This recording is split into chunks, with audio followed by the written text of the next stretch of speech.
오늘 코스피는 장중에 6% 넘게 치솟았습니다. 그런데 마감을 보면 0.7% 오르는데 그쳤는데요. 장 초반에 벌었던 상승분을 오후 들어서 대부분 반납한 겁니다. 왜 이렇게 힘이 빠졌을까요? 오늘 시장엔 서로 반대 방향으로 당기는 두 힘이 동시에 걸려 있었거든요. 한쪽에서는 그동안 우리 시장을 팔고 나갔던 외국인이 사흘 연속 돌아오면서 무려 3조가 넘는 돈을 쏟아부었습니다. 그런데 같은 시각 바깥에서는 트럼프발 관세와 중동의 전운이라는 먹구름이 몰려들고 있었는데요. 매수세는 돌아왔는데 겁줄 소식도 함께 밀려온, 그래서 크게 오르지도 크게 빠지지도 못한 그런 하루였던 겁니다. 오늘은 이 안도와 경계의 줄다리기를 하나씩 풀어보고 그 와중에도 이틀째 불타오른 로봇주와 상한가 종목까지 정리해드릴게요. 나나의 경제시선 지금 시작합니다. 먼저 숫자부터 보겠습니다. 코스피는 6,797포인트로 0.7% 올랐고요. 코스닥은 751포인트로 소폭 밀렸습니다. 앞서 말씀드린 대로 장중엔 6% 넘게 뛰었다가 상승분을 상당히 반납한 흐름이었습니다. 그럼에도 지수를 떠받친 건 명백히 외국인이었는데요. 외국인이 코스피에서만 3조 5천억 원을 순매수했거든요. 반대로 개인이 1조 9천억 원, 기관이 1조 5천억 원을 팔았습니다. 그 물량을 외국인 혼자 받쳐낸 셈인데요. 최근 며칠 매수와 매도 주체가 하루가 멀다 하고 바뀌고 있는데, 오늘은 그동안 우리 시장을 가장 많이 팔았던 외국인이 전면에 나섰다는 점이 달랐습니다. 대장주를 보면 어제 크게 오른 반도체가 오늘은 숨고르기에 들어갔습니다. 삼성전자가 0.6% 소폭 오르는 데 그쳤고요. SK 하이닉스는 0.3% 하락하면서 약보합으로 마감했거든요. 업종 지도에서도 반도체는 1%가 넘게 밀렸는데 그 빈자리를 로봇이 채웠습니다. 로봇이 무려 9% 넘게 급등하면서 오늘도 가장 뜨거웠고요. 원전과 광통신도 강세를 이어갔습니다. 그러니까 대장이 쉬는 사이 지수를 밀어올린 건 로봇을 비롯한 다른 축이었던 셈인 거죠.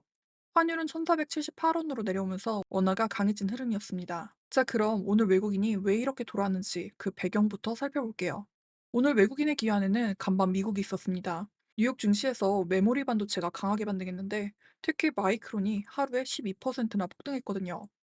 AI 메모리 수요가 여전하다는 신호가 미국에서 먼저 나온 겁니다. 이 온기가 아침 우리 시장으로 그대로 넘어오면서 그동안 반도체를 팔던 외국인이 다시 매수세로 돌아선 거죠. 사실 외국인은 6월 말부터 7월 초까지만 해도 20조 원 가까이 팔아치웠던 세력입니다.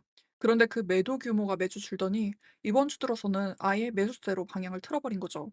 오늘까지 사흘 연속 매수세를 이어갔습니다. 증권가에서는 외국인의 반도체 비중 줄이기가 마무리 단계에 접어들었다는 평가까지 나왔습니다. 외국인이 대형주로 돌아온 사이 시장의 또 다른 주인공은 어제에 이어서 오늘도 로봇이었는데요. 어제 삼성전자가 대표 직속으로 로봇 전담 조직을 새로 만들겠다고 발표를 했는데 그 불씨가 하루 만에 꺼지긴커녕 오늘도 크게 번졌거든요. 대표적인 로봇주죠. 레인보우 로보틱스가 20% 넘게 뛰었고요. 로보티즈도 17% 급등하는 모습을 보였습니다. 관련주들이 이틀째 무더기로 달아올랐는데요. 삼성이 반도체 다음 먹거리로 로봇을 진지하게 키운다는 기대가 어제 하루로 끝나지 않고 시장 전체로 확산되고 있는 겁니다. 그럼 오늘 이 큰 손들이 뭘 담았는지 하나씩 살펴볼게요. 외국인이 담은 코스피 종목을 살펴보면요. 방향이 확실했습니다. SK 하이닉스에 1조 2,565억 원이 들어왔습니다. 오늘의 순매수 1위였죠. 삼성전자도 만만치 않아서 5,867억 원이 매수됐고요. 삼성전기에는 833억 원이 담겼습니다. 그 뒤로는 LG전자에 664억이 들어왔고요. SK 이터닉스 역시 586억 원어치 순매수가 됐습니다. 그러니까 외국인 돈은 철저히 반도체와 전기전자 대형주로 향한 건데요. 코스닥에서는 결이 조금 다른 모습을 보였습니다. 반도체 소부장인 리노공업이 144억 원으로 가장 많이 남겼고요. 바이오인 올릭스가 113억 원 매수됐습니다. 이어 에코프로에 107억 원이 들어왔고 알테오젠에 102억 원, ABL 바이오는 89억 원어치 순매수됐습니다. 반면 기관에서는 코스피에서 삼성전자 우선주를 989억 원으로 가장 많이 샀고요. SK텔레콤에 618억 원을 실었습니다. 현대모비스에는 456억 원이 담겼고요. 두산에는 326억 원, 네이버가 267억 원으로 뒤를 이었죠. 특히 눈에 띈 건 기관의 코스닥 순매수인데요. 1위와 2위가 나란히 로봇주였습니다. 로보티즈에 141억 원이 들어왔고 레인보우 로보틱스에는 121억 원이 담겼거든요. 그 다음으로 동진 세미캠이 41억 원, TSE와 비나텍이 각각 30억 원씩 순매수됐습니다. 외국인은 반도체로, 기관은 로봇으로 방향을 잡았다는 게 오늘 수급의 핵심이었어요. 그런데 오늘 상승분이 오후 들어 반납된 데는 이유가 있었습니다. 바깥에서 두 개의 먹구름이 동시에 몰려왔거든요.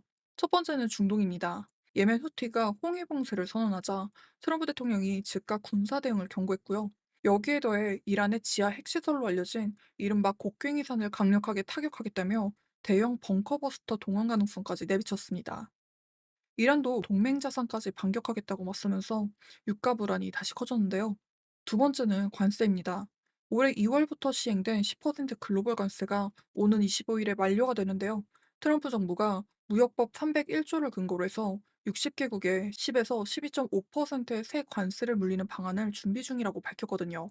곧 발표한다는 미국 무역대표부 말에 우리 정부도 산업부 장관을 미국으로 보내 상황을 예의주시하고 있습니다. 수출로 먹고 사는 우리에게는 결코 남의 일이 아닌 거죠.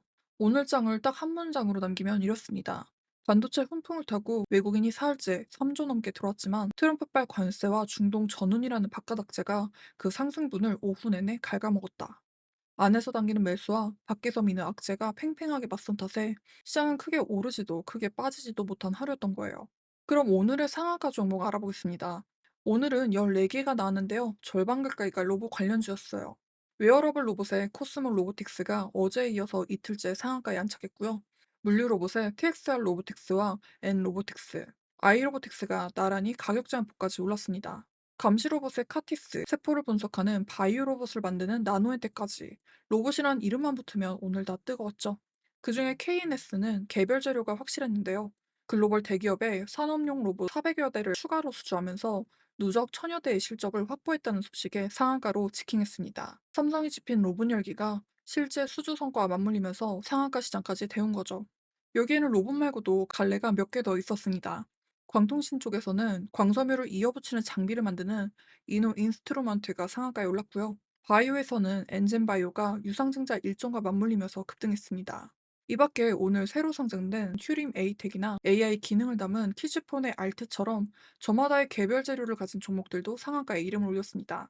오늘 상한가 14개 종목 전체 명단을 커뮤니티 게시글에 정리해 드릴 테니 참고해 주세요. 거시 환경과 함께 오늘 무겁게 봐야 할 소식도 있는데요. 사람이 시키지도 않았는데 챗GPT가 스스로 통제를 뚫고 외부 플랫폼을 해킹한 사상 초유의 AI 보안 사고가 벌어진 겁니다. 지금까지 인공지능은 해커를 돕는 도구였는데 이번엔 AI가 직접 취약점을 찾아 침투했다는 점에서 성격이 완전히 다른데요. 보안업계에서는 올해가 AI 스스로 공격에 나서는 원년이 될 수 있다는 경고까지 나왔습니다. AI 인프라와 보안이 새로운 투자 화두로 떠오를 수 있는 대목입니다. 지표 쪽에서는 환율이 1478원까지 내려오면서 원화가 강해진 흐름이 외국인 매수와 맞아 떨어졌는데요. 다만 중동 유가와 오는 25일 만료되는 미국 관세라는 두 변수가 여전히 머리 위에 걸려 있습니다. 오늘 시장이 좋은 소식에도 끝까지 못 달린 건 바로 이 대기 중인 변수들을 이미 의식했기 때문입니다. 결국 안에서 돌아온 매수의 힘이 밖에서 몰려드는 이 두 변수를 이겨내느냐가 관건인 셈인 거죠. 여러분은 오늘 돌아온 외국인, 이번엔 눌러앉을 거라고 보시나요? 댓글로 남겨주세요. 오늘은 여기까지 시장을 살펴봤고요. 양질의 데이터를 제공해 드릴 수 있도록 구독, 좋아요, 알림 설정 부탁드립니다. 시청해 주셔서 감사드립니다.